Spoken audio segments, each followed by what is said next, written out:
오늘은 제목을 얻기 위한 대가라는 제목으로 정했습니다. 혹시 오늘 본문에 대해서 모르시는 분 계십니까? 아마 교회를 다니지 않는 사람들도 사실 오늘 본문과 같이 돌아온 탕자 아니면 오늘 본문에 나오는 이 이야기를 모르는 사람은 거의 없을 거라 생각이 듭니다. 그 말인즉슨 설교자가 상당히 부담스러운 사실 본문 중에 하나인 것입니다.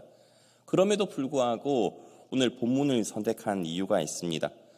누가복음 15장을 자세히 살펴보면 1절부터 해가지고 오늘 본문까지 계속해서 잃었다가 찾는 것, 또한 잃었다가 찾는 것, 오늘 본문에도 잃었던 아들을 찾는 것 해가지고 계속해서 잃었다가 찾는 시리즈가 3번 연달아 나오게 됩니다. 제일 먼저는 알다시피 잃어버린 양을 찾는 목자의 비유죠. 99마리 양은 온전히 잘 있기 때문에 잃어버린 양 한 마리를 찾으러 나간 목자가 그 양 한 마리를 찾았을 때 얼마나 기뻐하겠고, 또한 그와 마찬가지로 그 잃어버린 양 한 마리를 찾은 것이 그 기쁨은 죄인 한 사람이 돌아오는 그 기쁨과 똑같다라고 성경은 말씀을 하고 있고, 또 두 번째는 잃은 드라크마에 대한 이야기였죠. 어떤 한 여인이 한 드라크마를 잃어버렸는데 그 한 드라크마를 잃어버렸다가 다시 찾았을 때 얼마나 그 기쁨이 큰지 사람들과 잔치할 정도로 크다라고 이야기를 합니다. 아시는 분들은 아시겠지만 여기서 잃어버린 한 드라크마는 일반 드라크마가 아닙니다. 당시 그 유대 이스라엘 민족 문화 가운데서 여자들이 결혼을 하게 되면 보통 10드라크마를 목걸이로 꿰가지고 신부들은 결혼 지참금으로 들고 가게 되죠. 그러니까 이 10드라크마 가운데 하나를 잃어버렸다는 것은 결혼 지참금 가운데 하나를 잃어버린 것이고, 또한 이것을 잃어버리게 되었을 때는 조선시대로 따지면 이혼 사유가 될 만한 그런 이야기였다는 것이죠. 그러니까 이 여자가 얼마나 크게 또한 얼마나 열심으로 드라크마를 찾았겠습니까? 그러니 그 큰 기쁨을 마을 사람들과 잔치할 정도로 나누려고 하는 것이죠. 그리고 오늘 본문에 보면 아들을 잃어버렸다가 찾는 아버지의 마음에 대해서 우리는 알 수가 있습니다. 그런데 자세히 살펴보게 되면 첫 번째와 두 번째, 그리고 오늘 본문의 차이점이 있는데 그 차이점이 무엇인지 한번 생각을 해보시겠습니까? 짧은 시간으로 한 5초 드리겠습니다. 도대체 첫 번째, 두 번째 잃어버렸다가 찾았던 것, 그리고 오늘 본문에 잃어버린 아들을 찾은 것과 무슨 차이가 있을까? 물론 사람이냐 아니냐 그런 차이도 있긴 합니다. 그런데 첫 번째와 두 번째는 잃어버린 사람이 직접 찾아 나섰습니다. 그죠? 잃어버렸던 목자가 양을 찾으러 직접 나섰고, 잃어버린 드라크마를 찾기 위해서 그 여인이 열심히 찾았습니다. 그런데 오늘 본문에서는 의외로 아들이 나갔는데 아버지가 그 아들을 찾기 위해서 열심히 아들 찾아 산말리를 했다는 이야기가 전혀 나오지가 않습니다. 그리고 첫 번째, 두 번째는 본인에게 손해가 전혀 없었습니다. 왜냐하면 양을 찾았고 또한 드라크마를 찾았었기 때문입니다. 그런데 세 번째 때는 아버지는 자신의 재산을 각각 아들에게 나눠주었다가 둘째 아들이 그 모든 재산을 탕진했었지 않습니까? 그죠? 그렇기 때문에 어마어마한 큰 손해가 있었다는 차이점도 있습니다. 그런데 이 이야기가 왜 나오게 되었냐면, 사실 예수님께서 죄인들과 함께 밥을 먹고 교제하는 것을 보고 바리새인들이 예수님을 정죄를 했었습니다. 이 사람이 죄인을 영접하고 음식을 함께 먹는다라는 그 이야기 때문에 사실 잃어버린 양 이야기, 잃어버린 드라크마 이야기, 잃어버린 아들을 찾았던 아버지 이야기가 나오게 되는 것이죠. 그런데 이 잃어버린 탕자의 비유에서 가장 그것이 탕바레가 터지듯이 뭔가가 극적인 효과가 나타나는 것 같이 보입니다. 로버트 틸만 캔달이라는 목사님이기도 하고 박사님이기도 하신데, 이분께서 하신 그 표현이 참 재미있습니다. 이분이 이 오늘 나오는 그 본문을 뭐라고 묘사를 했냐면 예수님의 비유 중에 진주요 면류관이다라고 표현을 했었습니다.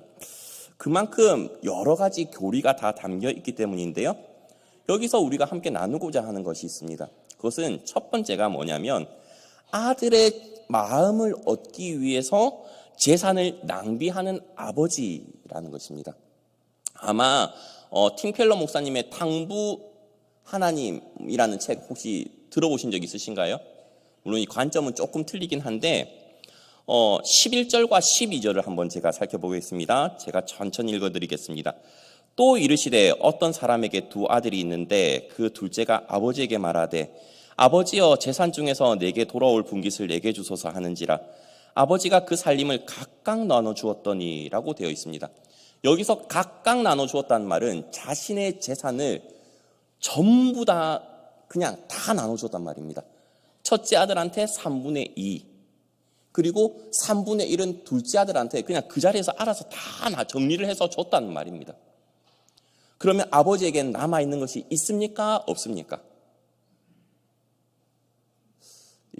계산이 되시죠? 그냥 입이 무거우신 거라 생각이 듭니다. 추워서 아직까지 입이 안 열리시는 거라 생각이 드는데 아버지에게는 재산이 지금 현재 없는 것 같습니다. 왜죠? 이미 다 나눠 주었기 때문이죠. 물론 이제 큰아들은 그것을 잘못 알고 있긴 하지만 말입니다. 그런데 그 차남은 원래 그것을 아버지한테 요청할 수가 없습니다. 신명기 21장에 보면 사실 이런 아들은 돌로 쳐 죽여야 되거든요. 그렇게 되어 있습니다. 좀 버르장머리 없고 좀 네 가지가 없는 이런 아들을 그 아버지가 우리 아들이 도저히 정신을 못 차렸으니까 좀 정신 좀 들게 해주세요 했을 때 돌로 쳐 죽여도 할 말이 없을 만큼 이런 후레자식과 같은 이런 아들인데 아버지는 그 요구를 묵묵히 받아들입니다. 그리고 이 아들이 달라고 한 내용은 너무나도 무례하게 달라고 합니다. 원어를 살펴보게 되면 말이죠. 어떻게 보면 명령적으로 아버지한테 달라고 하는 것이고 무조건 달라고 하는 그런 단어가 쓰여 있다는 것입니다. 그럼에도 불구하고 아버지는 아들에게 자신의 모든 것들을 다 내어주고 있습니다. 우리가 여기서 한번 생각을 해볼 것이 있습니다. 그건 뭐냐면 왜 아버지는 아들의 그렇게 무례하고 당돌한 부탁에도 다 들어주었을까 하는 질문이죠.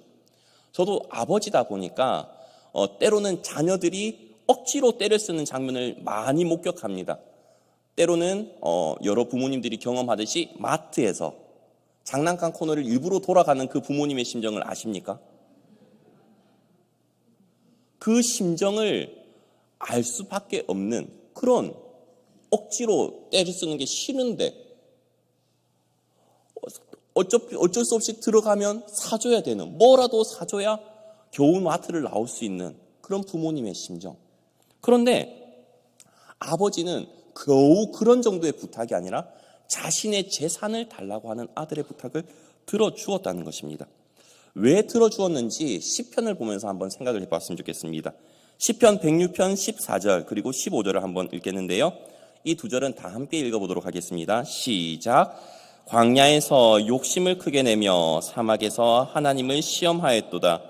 그러므로 여호와께서는 그들이 요구한 것을 그들에게 주셨을지라도 그들의 영혼은 쇠약하게 하셨도다 라는 것입니다. 이스라엘 백성들이 출애굽 당시 광야에서도 하나님한테 무리한 부탁을 상당히 많이 했었습니다.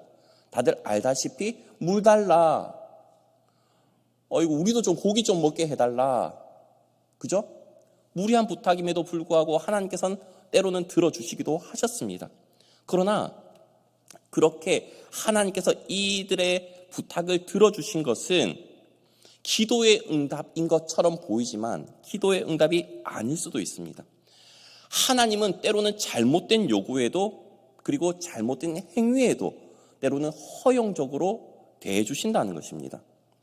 왜 그렇게 할까요? 하나님이 원하시는 계획이 있기 때문입니다. 우리도 그렇지 않습니까?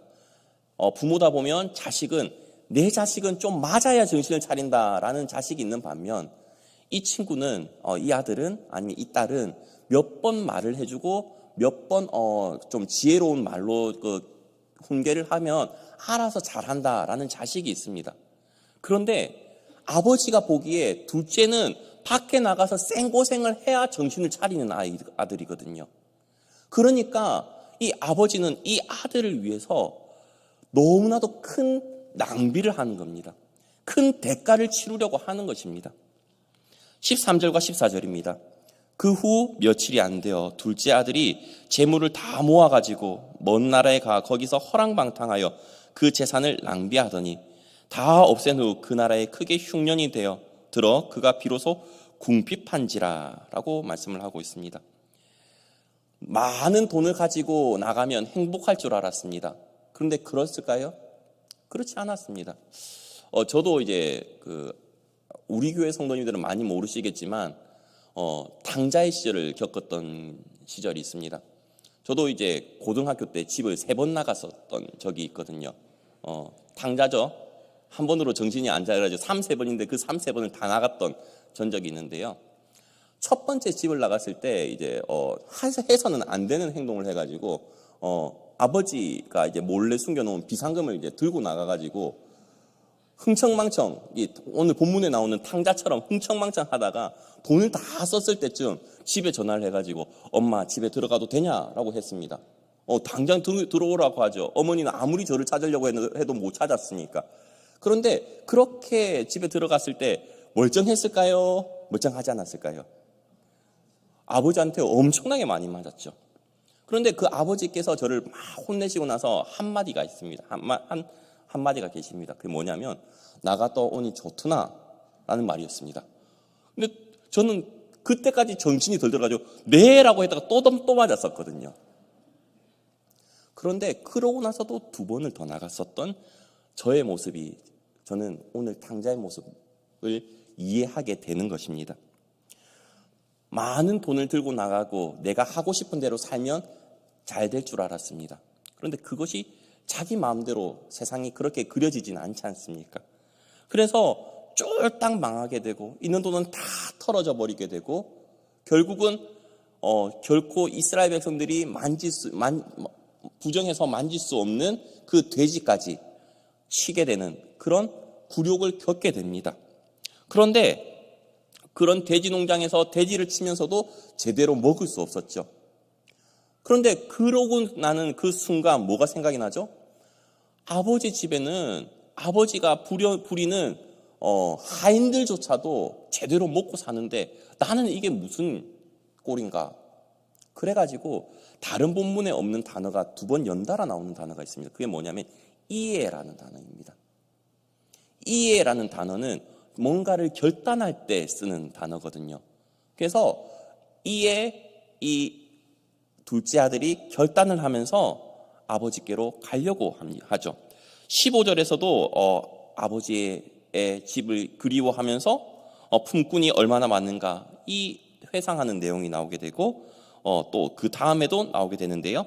17절부터 19절을 한번 제가 읽어드리도록 하겠습니다. 이에 스스로 돌이켜 이르되 내 아버지에게는 양식이 풍족한 품꾼이 얼마나 많은가. 나는 여기서 줄여 죽는구나. 내가 일어나 아버지께 가서 이르기를 아버지 내가 하늘과 아버지께 죄를 지었사오니 지금부터는 아버지 아들이라 일컬음을 감당하지 못하겠나이다. 나를 품꾼의 하나로 보소서 하리라 하고 그나마 저보다는 훨씬 나은 아들입니다. 저는 이 정도의 양심이라고 해야 되나요? 이 둘째 아들은 양심이 있어가지고 도저히 난 아버지 아들이라 일컬음을 칭함을 못 받겠으니까 그냥 품꾼의 노예로 봐달라고 하는 이런 아들은 그냥 그래도 성품이 된 아들이지 않습니까? 저처럼 나갔다 오니 재밌더나라고 했을 때 예라고 하는 이런 아들보다는 훨씬 더 낫지 않습니까? 그런데 정신을 차렸다는 말이 바로 오늘 본문에 이런 아들입니다. 정신을 차렸기 때문에 자기 자신은 도저히 이제 아빠의 아들이라는 그 칭호 아니면 그 권한이 부담스러운 겁니다. 왜죠? 너무나도 큰 죄를 지은 것이 이제야 깨달아지거든요. 아들로서 아버지한테 절대 해서는 안 될 말, 아버지한테 너무나도 큰 상처를 준 자기 자신을 발견했기 때문에 이 둘째 아들은 아버지께 큰 죄를 지은 것을 인정을 하고 아버지께로 가려고 합니다. 오늘 본문을 보면서 이제 생각이 났던 것이 하나 더가 있습니다. 그게 뭐냐면 혹시 아십니까? 카지노에 세 가지가 없다는 것을 말입니다. 카지노에 한 번도 안 가보셨던 분들이 많으셔가지고 뭐가 없는지 잘 모르시겠지만 카지노에가 세 가지가 없는데요. 그게 뭐냐면 시계가 없고요, 창문이 없고요, 거울이 없습니다. 시계가 없는 이유는 그겁니다. 내가 도대체 몇 시간 동안 이걸 하고 있는지, 아침에 왔는데 분명히 지금 시간이 몇 시인지 저녁인지 아니 그 다음 날인지 알지 못하게 시계가 없다는 겁니다. 창문이 없는 이유도 마찬가지입니다. 지금이 햇빛이 들어오는 아침인지 아니면 점심인지 저녁인지 아니면 새벽인지 그것을 도무지 알 수 없게 창문을 만들어 놨습니다. 창문이 없습니다. 마지막으로 거울이 없는 이유는 무엇일까요? 이 꼬라지를 도저히 보지 말라는 겁니다. 폐인이 되어가는 너의 모습을 보지 말라고. 만약에 거울을 보고 자신의 모습을 보게 된다면 팬더와 닮아져 가는 자신의 모습을 보고 뛰쳐나갈 수도 있겠지만 자신의 모습을 보지 못하기 때문에 망할 길로 계속 있는 것 아니겠습니까? 그러나 그런 비참한 상황에 가지 않고 둘째 아들은 이에 돌이켜서 아버지에게로 가려고 합니다. 어떻죠?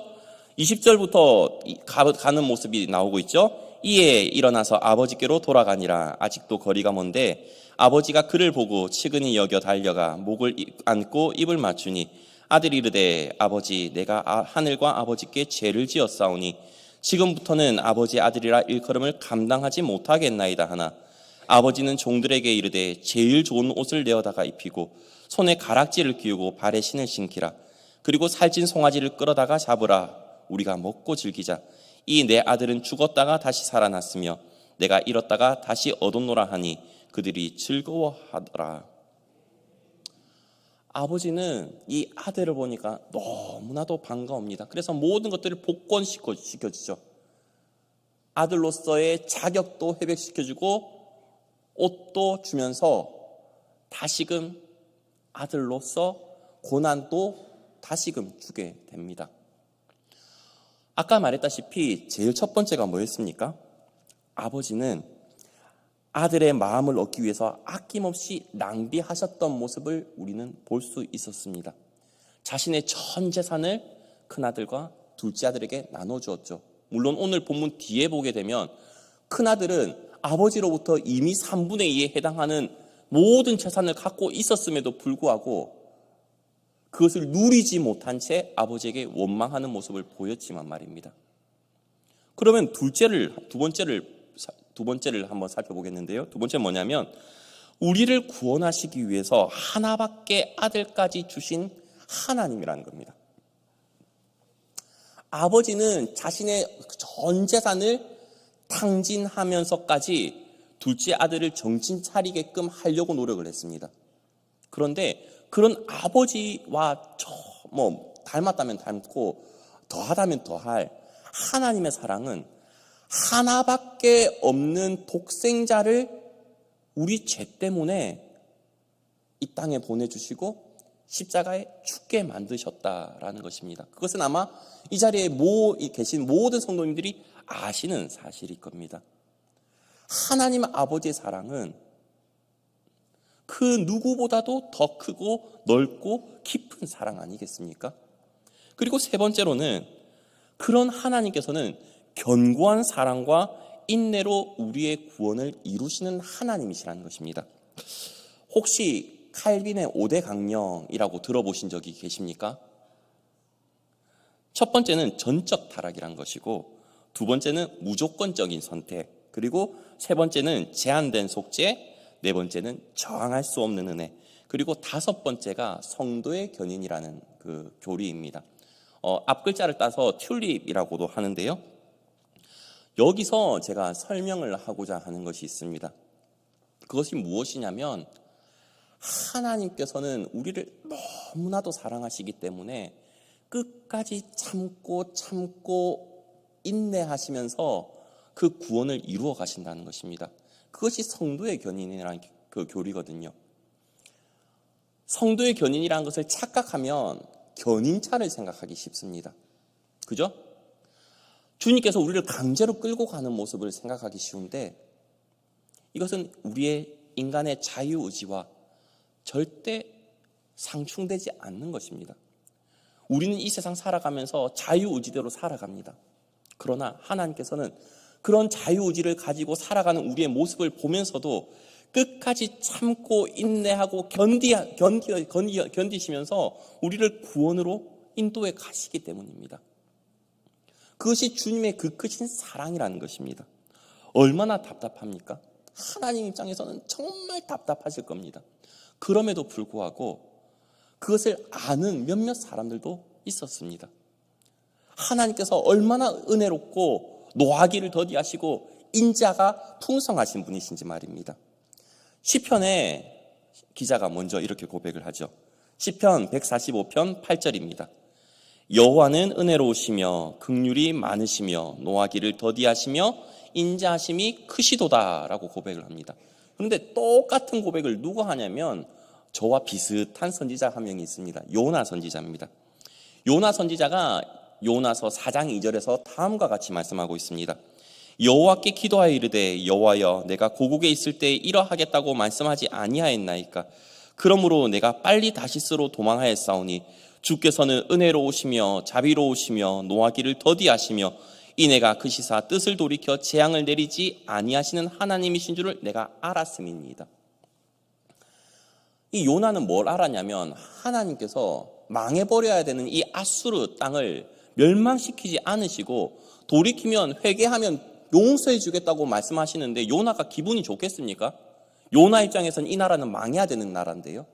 자신의 나라를 공격하고 또한 철천지 원수와 같은 이 아수르가 망하는 것이 이 꿈에도 소원인 요나인데 하나님께서는 그 아수르 니느웨에 가가지고 회개를 하라고 외치라고 하니까 팔짝딜도로 나뉩니까?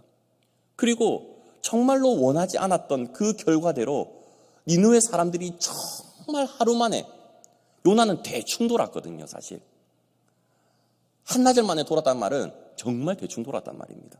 그런데 그렇게 대충 돌았음에도 불구하고 온 나라가 회개하고 온 도시가 회개하고 돌아오니까 하나님께서는 뜻을 돌이키시면서 심판하지 않으시는 거 보고 내 이럴 줄 알았습니다. 하나님은 얼마나 은혜로우시고 돌이키시면 언제든지 용서해 주시는 분인 줄을 내가 알았기 때문에 내가 니느웨 안 오겠다고 그렇게 다시스로 도망한 것 아닙니까? 라고 투정 부리는 내용이 바로 요나 4장 2절의 말씀입니다. 탕자가 큰 아버지에게 죄를 짓고 크게 아버지의 재산을 탕진하고 돌아왔음에도 불구하고 아버지는 그 모든 사랑과 은혜로 감싸주시면서 오래 참으면서 그 아들이 돌아올 때까지 기다려주셨습니다. 그런데 단순히 기다린 것이 아닙니다. 아들이 저 멀리에서 오는 것을 하면 올까 계속 쳐다보면서 기다리고 있었던 분이 바로 아버지의 모습인 것처럼 하나님도 지금도 우리 문 앞에 서서 우리 문을 두드리시면서 기다리고 계신 분이라는 것을 우리는 모든 성도님들은 믿으셨으면 좋겠습니다. 저는 오늘 본문을 보면서 성도님들과 함께 나눴으면 하는 것이 있습니다.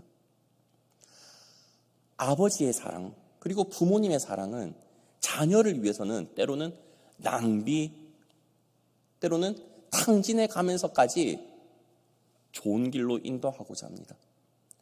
왜 학부모님들이 좋은 대학에 자녀를 보내기 위해서 무리를 하고 빚을 내어 가면서까지 좋은 학군의 집을 얻으려고 합니까? 거제도는 좋은 학군이 어딘가요? 수월인가요? 예? 나름 수월이 제일 좋은 학군이죠? 아닌가요? 제가 잘못 공부했나요? 옥포인가요? 왜 그렇게 이사를 합니까? 자녀 잘 되라고 그런 거 아니겠습니까? 아닌가요, 진짜? 왜 강남 8학군, 대구로 따지면 수성구, 해운대로 따지면 센텀, 왜 그렇게 무리를 해서라도 빚을 내서라도 그렇게 이사를 가려고 합니까? 자녀 잘 되라고. 그렇게 전 재산과 빚을 내어서 가면서까지 자녀를 사랑하는 모습이 부모의 모습입니다. 하나님 아버지의 사랑도 이보다 더한 사랑 아닙니까? 그렇다면 우리 역시도 하나님 아버지의 마음을 닮아야 합니다. 그것이 무엇이죠? 우리 자녀들한테만 그렇게 탕진하고 낭비하면서 사랑을 할 것이 아니라 지금 우리 교회 내에서도 아니면 잃어버렸던 탕자와 같은 성도님들 얼마나 많이 있습니까? 그동안 관심을 가져주지 못한 그 관심과 사랑과 애정으로서 하나님 아버지의 사랑을 회복하시길 바랍니다. 그리하 해서 많은 분들이 다시금 주님 앞으로 돌아올 수 있도록 그 길을 열어주셨으면 좋겠습니다. 저는 우리 성도님들의 그 크신 사랑과 그 크신 은혜와 그 노력으로 많은 분들이 이에 돌이켜서 주님 앞으로 나오는 역사가 있었으면 좋겠습니다. 다시 한번 정리하도록 하겠습니다. 오늘 본문에 나오는 아버지는 아들의 마음을 얻기 위해서 아낌없이 재산을 탕진하면서까지 투자를 하였습니다. 그리고 온전히 기다렸습니다. 하나님 아버지께서도 우리를 구원하시기 위해 하나밖에 없는 독생자를 보내주셨습니다. 그런데 세 번째죠. 끝까지 참고 인내하시면서 이것을 이루시는 하나님이신 것처럼 우리도 단시간에 이것이 이루어지지 않습니다. 오래 참고 끈질긴 인내로 이것을 이루어낼 수 있는 우리 성도님들이 되셨으면 좋겠습니다. 그래서 얻기 위한 대가를 기쁨과 감사함으로 잘 감당할 수 있는 우리 성도님들 되시기 바랍니다. 제가 한번 기도하도록 하겠습니다.